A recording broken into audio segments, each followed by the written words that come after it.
Hey guys, this is April Schluter from The Cheerful Mind, and I'm here for another little episode of, I don't know, whatever I'm calling this. This is, me just having random chats with people that I really care about. And so today's topic is vulnerability, because that is my theme for March 2017. And I'm here with my dear friend, Melanie Lennon, to talk a little bit about vulnerability and answer some questions about vulnerability for you. So, hey, Melanie, so great to have you here. Hey, April, it's so good to be here. So good to see you. Thanks for having me today. She is all the way out in San Francisco, and so we're having this little cross-country conversation today. And Melanie, why don't you just tell everybody a little bit about you so that they know who you are. And by the way, we met in a business coaching program last year and had so much fun meeting her and spending time with her. She's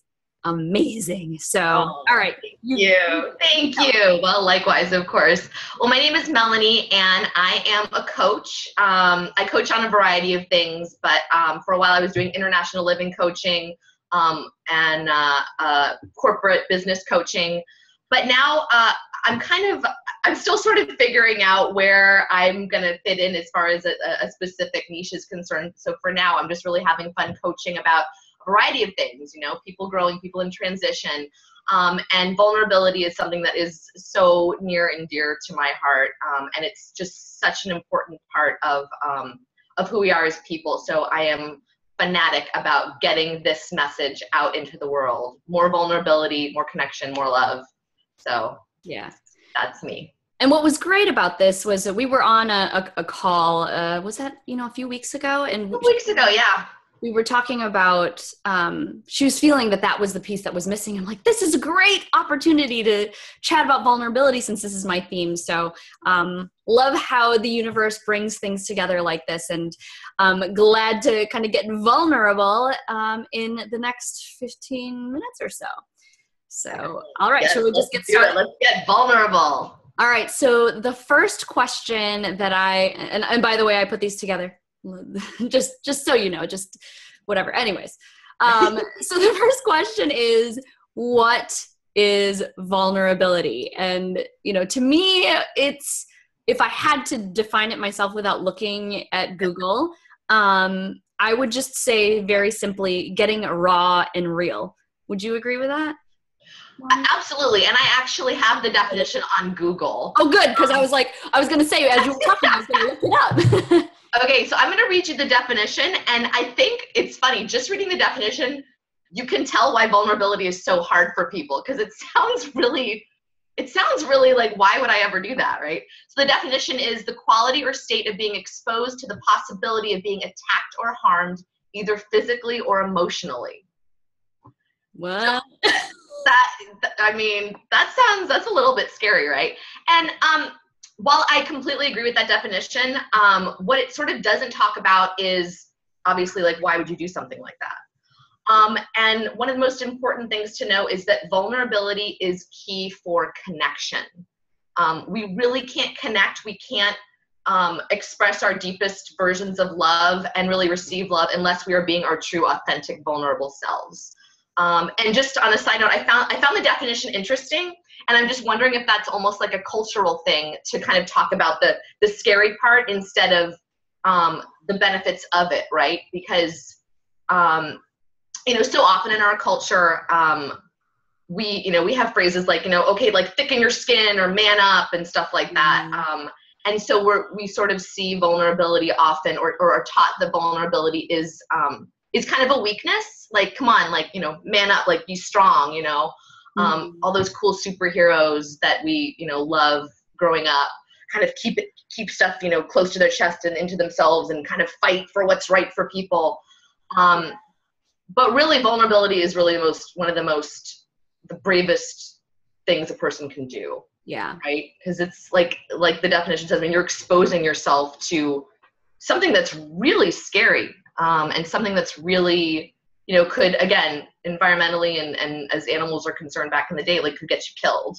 And now, it's emotional, which is also, just as scary as far as our brains are concerned in this day and age. I totally agree. And it's really funny. I think a few weeks ago, I can't remember anymore.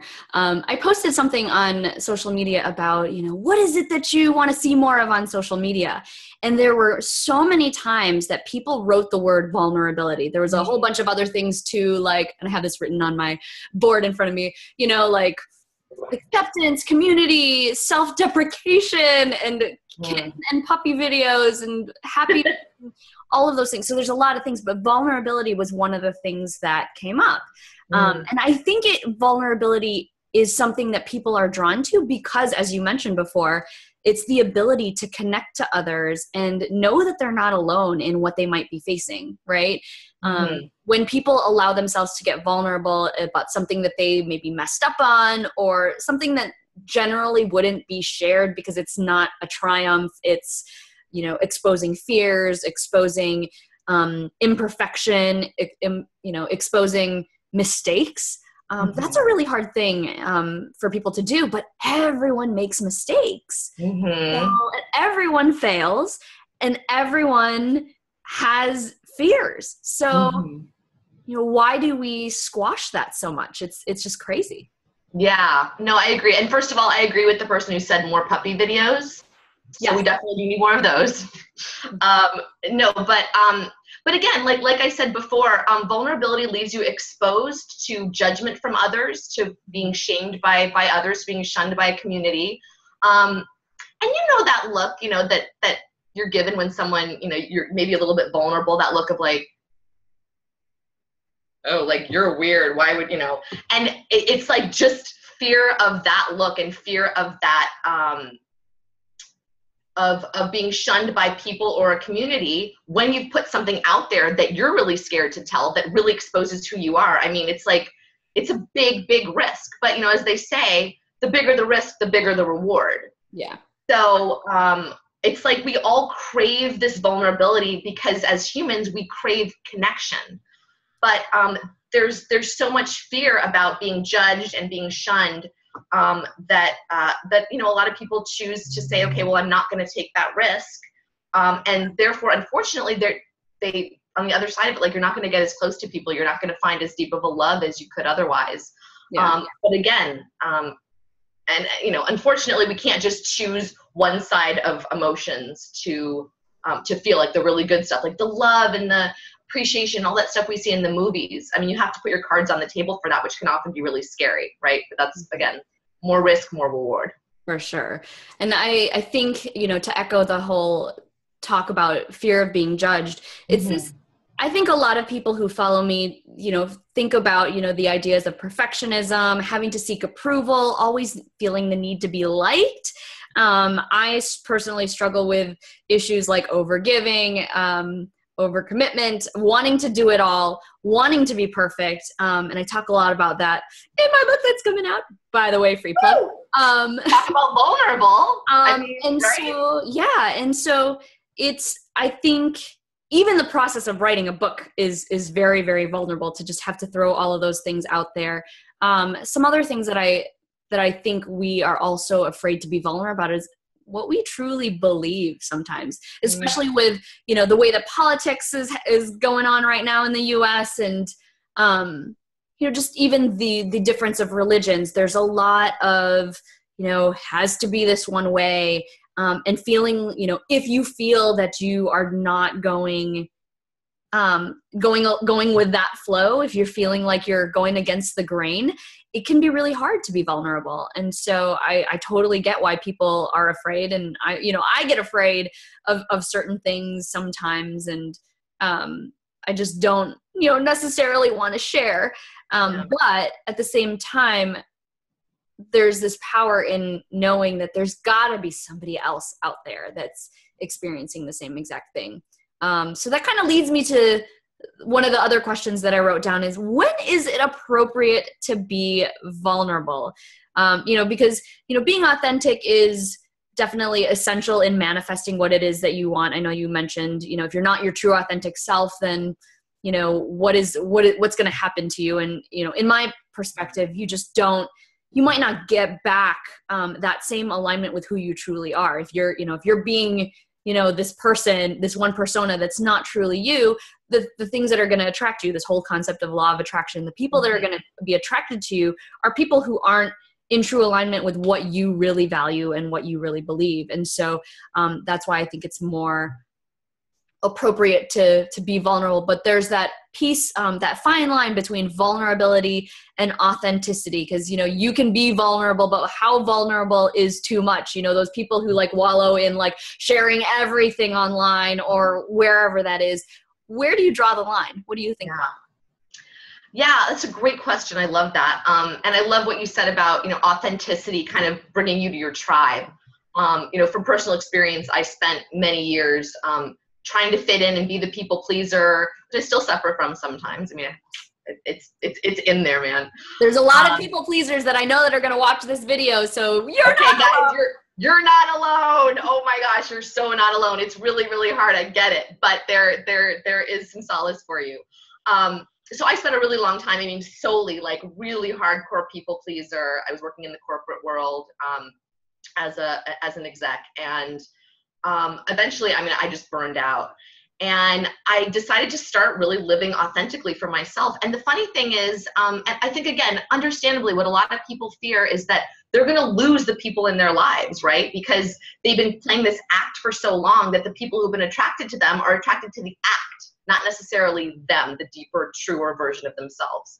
Yeah. Here's the thing, is that true, and this happened to me, I lost a lot of friends, not dramatically. It wasn't, I'm not never going to see you again. It just sort of, it was less dramatic than that. But the more I started to be myself, the more the people in my life who liked my act would sort of fade away. And I would fade away from them as well. But what's great is that when that happened, when I cleared space, or when space was cleared for those people to not be in my life, it also made space for people who love me just for who I am to come into my life, right? And I gotta tell you, living authentically, my gosh, and being vulnerable with people who I know can handle who I am, it's just, I have so much more energy. I'm so much less exhausted, because trying to kind of be who I am around these different people is really tough. But that doesn't answer your question at all. So getting back to your question, I just love that. It's still so true. It's so true. Even in the last few years since I started this whole, movement of the cheerful mind, I've lost, some friends, and it's not been easy, and it's not been, but I do have all of this space all of a sudden for all of these amazing people who I don't think would have ever come into my life otherwise. So amen to that. Okay, you can go back to answering my question if you even remember what it is. Okay, I think I remember what it is.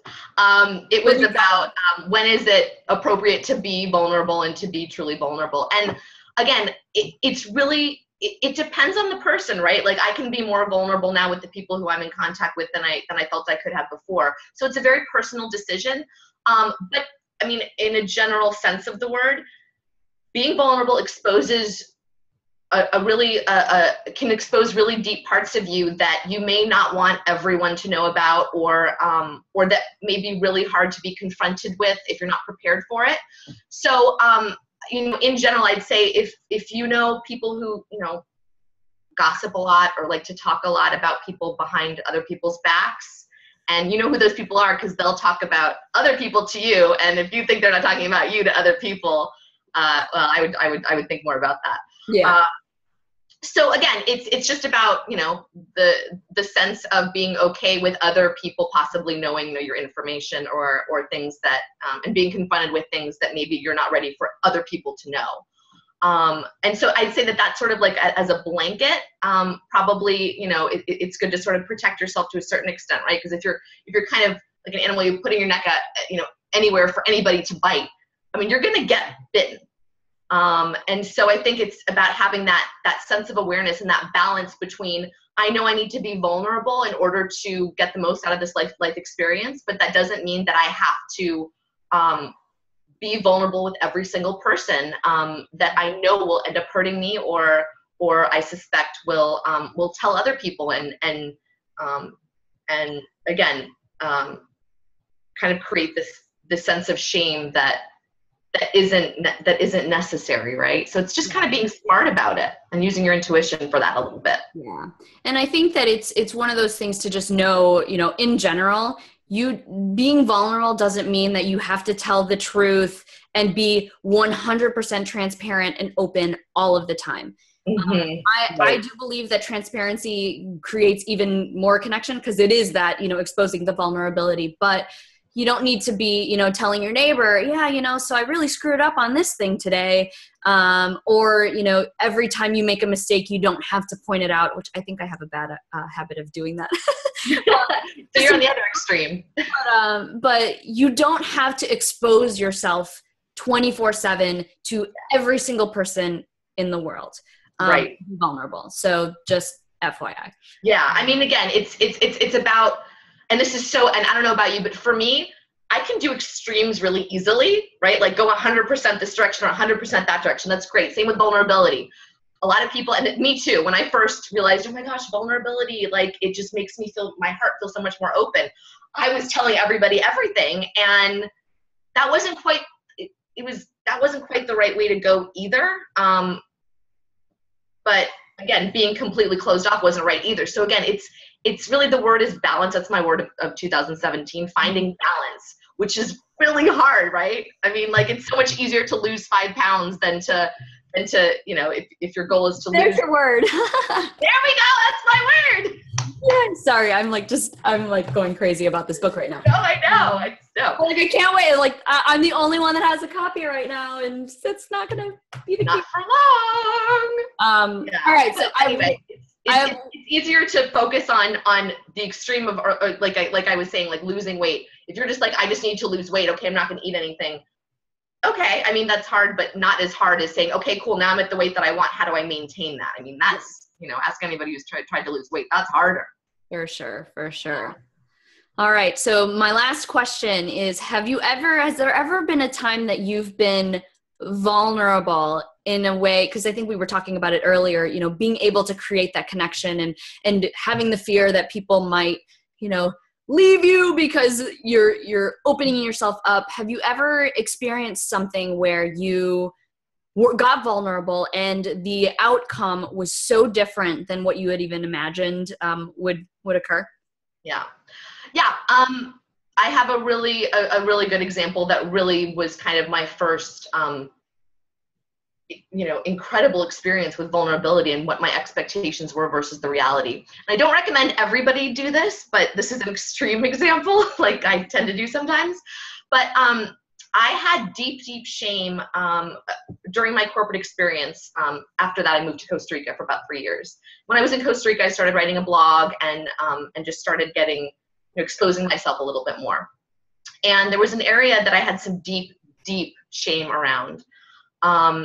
And it was that I had had an affair and cheated on my husband when I was in the corporate world with a colleague, actually. And holding that secret, I don't know, holding such a big secret, it was killing me inside. I mean, it just, I felt like I was never my authentic self because I hadn't shared this with anybody. And again, I'm not saying you have to do this to the world. What I ended up doing is I wrote about it in my blog. I'm not saying that that's necessary, but just talking to, a couple people about, about something like that, that that you can trust, I think would do the same thing. But I ended up writing about it in my blog, and I shared that on Facebook, and it was really hard to do, and I had full expectation that everybody I knew would shun me and say, wow, you're not who I thought you were. And I felt sort of a safety because I was at a distance in Costa Rica. Like, it's okay, I can rebuild my life. And after I put it out there, I had what Brene Brown calls the vulnerability hangover, which was like, oh my gosh, what am I doing? So I just kind of had a momentary freak out. And again, full expectation that I've lost all my friends. And it was so interesting. And again, I'm not proud of what I did, but almost every single response I got back was about how brave I was and how incredible it was that I shared something so deep. And people would message me from people I didn't even know would message me and tell me things about themselves. It was almost like I'd opened this door to vulnerability. And so people felt safe talking to me. And it was just it was so different. The outcome was so different than what I expected. I mean, it was the polar opposite. That really kind of made me realize how much people are desperately craving the realness and the stuff that you're ashamed about. And because we all have them. Maybe not everyone's had affairs, but I don't know a single person that hasn't had deep shame about something in their lives. And really, again, I can't say highly enough, you don't have to tell the whole world, but to be able to find someone who you can let that out to and show them your true self is just such a powerful thing. And with that, I was able to forgive myself eventually, and let it go. I'm still not proud of that, but it's no longer something that holds me back from being connected with people. And I think that that's so powerful, because it is the shame that keeps us from moving forward. It is the fears. It is all of those things. We can rationalize it all we want. But if we can't release it, it's just going to hang there. And it's like any kind of energy. I mean, you need energy to sort of be circular and move through. So if you do something that creates a lot of shame, which again, I don't recommend having affairs, but I did it. And so it's just sitting there like collecting, it's almost like a cancer getting bigger and keeping me further away from people. And to be able to sort of let that out, it was like almost, an energetic release so that I could let that go and say, okay, won't do that again, but holding on to that and not connecting with people because of it is not going to do any good for myself or anybody else. Agreed. Awesome. Yeah. I don't have quite a crazy vulnerable story to share. And I know we're starting to run out of time, so I'm going to wrap it up a little bit, but, I can totally relate. I think I have very typically in my entire life been a very private person. I was writing this in my newsletter to all of my email subscribers yesterday. I'm open when you meet me, but I've never been, let me throw my life and my story out into the world. And, the book that I've written is a very vulnerable story in all senses. And I'm freaking out at the idea of what people might think. I mean, not many people have read it to date. And so I can be judged, and this can go very, very badly, but. So let me throw it out to you then really quick, right? What would you say the benefits are for you about being vulnerable by writing your book? I think that the premise of me writing in the first place was to be able to get really, really clear on who I am as a person and what I'm here to do. And so the project of actually writing the book was, me exploring what my purpose in life was. And so for me to share that, it has been a really great personal release for me. And that's mainly why a lot of people haven't read it, or I haven't, put it out there to be like, here, let me know what you think and share your feedback. Because the point of the book was for me to get clear on who I am as a person and my story. And so, that's the success in itself, whether or not I sell, 100 copies or 1 million copies is irrelevant, because this is a work that's completely unfiltered, completely not influenced by what other people are saying. And it's a way for me to inspire other people to live their lives authentically as well. So, and see, that's why, of course, I want to sell books and all that. Of course, the word out, but the main premise of why I wrote the book, it has already been accomplished. So there's success there, and I have to celebrate that. Well, and that's why I think, again, I haven't read it yet, but that's why I know it's going to be such a great book, is because you didn't do it to sell books or for fame. You did it to be truly vulnerable and move forward in your life, right? Yeah. And that's what people really crave. People can tell when you're just doing something to sort of show off or act. And that's why people are so drawn to true vulnerability, because it's something that connects all of us on such a deeper level. So I can't wait to read your book. I can't wait for you to read it too. I haven't pre-ordered it yet. I got to pre-order it. Yes. Okay, I'll do that right after this. So I think we should probably wrap it up, because people are probably like, okay, I gotta go. My people are busy. But I super appreciate you for having this conversation. We could probably talk for hours and hours and hours about vulnerability and business and other things and life and all that. But we'll take that offline. And we will. In the meantime, can you please tell my people where they can reach you? Yes, of course. Well, I can be reached via email, which is melanie@melanielennoncoaching.com. That's Lennon as in John, Melanie like Melanie. And my website is melanielennoncoaching.com. So you can sign up for my newsletter, which I send out weekly, and it's all about vulnerability and how to show up as the best version of yourself in this world and move forward with success. And you can also find my email address on there, and that's me. Yay! I love it. Let's get vulnerable, baby. I know. Let's get vulnerable. I'm going to start like just blogging random stuff. I totally read that. No, I'm kidding. No, this has been fantastic. I love this. I could literally talk about this for hours. I have no idea. I think we have been going for almost 30 minutes now, but that's okay. Oh Whatever. 15 minutes goes into 30. This is how powerful this conversation has been. So thank you again, Melanie. And again, I'm April Schluter of The Cheerful Mind, and hope to see you again soon. Thanks. Bye.